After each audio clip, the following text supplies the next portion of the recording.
बिहार में राहुल का बड़ा प्लान, बीजेपी और नीतीश की उड़ गई नींद। आरजेडी के दबाव में नहीं दिख रही कांग्रेस। कन्हैया की यात्रा के बाद अब राहुल की एंट्री। 7 अप्रैल को राहुल गांधी का पटना दौरा। राहुल गांधी ने अब तय कर लिया है कि कांग्रेस सहयोगी दलों के दबाव में नहीं आएगी। इस बार जिस तरह से कांग्रेस ने दिल्ली चुनाव में अंतिम समय पर ताकत लगाई, उस गलती से उसने सबक सीख लिया है। इसलिए पार्टी बिहार विधानसभा चुनाव को लेकर पहले से ही सतर्क हो गई है। बिहार में अक्टूबर नवंबर में विधानसभा चुनाव होने हैं, लेकिन कांग्रेस पार्टी ने अभी से ही अपनी ताकत झोंक दी है।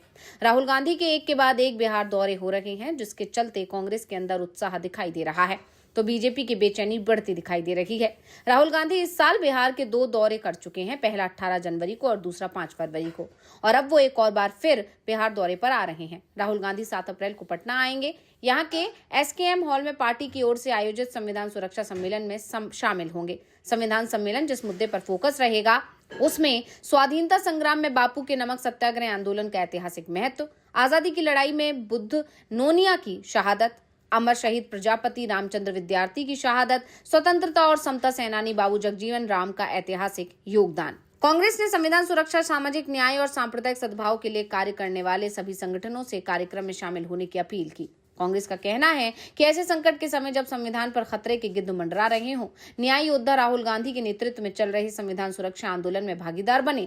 चुनावी साल में राहुल के दौरे का काफी अहम माना जा रहा है। वो बिहार के नेताओं के साथ बैठक कर रहे हैं, फीडबैक ले रहे हैं और उसी के आधार पर आगे बढ़ रहे हैं। 18 जनवरी और 5 फरवरी के बिहार दौरे के बाद प्रदेश प्रभारी और प्रदेश अध्यक्ष को बदल दिया गया था। अब जिलाध्यक्षों की नई टीम तैयार करने के लिए स्क्रूटनी कमेटी बनाई गई है। विधानसभा चुनाव से पहले कन्हैया कुमार को भी एक्टिव कर दिया गया। 2 दिन पहले बिहार के नेताओं के साथ दिल्ली में हुई बैठक में भी राहुल गांधी के तेवर दिखे थे। ज्यादा देर तक भाषण देकर माहौल बनाने वाले नेताओं को उन्होंने टोका भी था। मीटिंग में पिछड़ी जाति से 5 और अति पिछड़ा से 1 नेता ही मौजूद थे। इस हालत को ठीक करने के भी जोर दिया गया। इसका असर जिलाध्यक्षों के चयन में भी दिखेगा।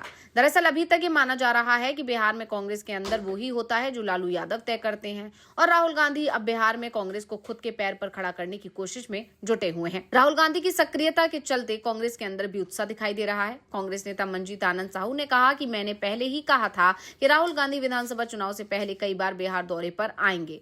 उनकी प्राथमिकता में बिहार कांग्रेस काफी महत्व रखता है, खासतौर से सामाजिक न्याय की धारा को मजबूत करने के लिए, संविधान बचाने की मुहिम को तेज करने के लिए वो आ रहे हैं। विधानसभा चुनाव की तैयारियों में कांग्रेस पूरी ताकत से लग चुकी है। कांग्रेस महागठबंधन में रहकर ही चुनाव लड़ेगी, लेकिन कई बातें अभी साफ होना बाकी है। कांग्रेस की तरफ से साफ कर दिया गया है कि अगर महागठबंधन में उसके हिस्से में 70 सीट आती हैं, तो ही वो महागठबंधन में रहकर चुनाव लड़ेगी, नहीं तो वो अलग रास्ता भी अपना सकती है। जबकि अभी तक ये कहा जा रहा था कि आरजेडी इस बार कांग्रेस को 50 से ज्यादा सीट देने को तैयार नहीं है। लेकिन दिल्ली चुनाव में कांग्रेस ने जिस तरह से आपका खेल खराब किया, उसके बाद आरजेडी की भी मजबूरी है कि वो कांग्रेस को साथ रखे। ये वीडियो आपको कैसा लगा, हमें कमेंट करके अपनी राय जरूर दीजिएगा। इसी के साथ वीडियो को लाइक करें, वीडियो को शेयर करें और चैनल को सब्सक्राइब करना ना भूलें।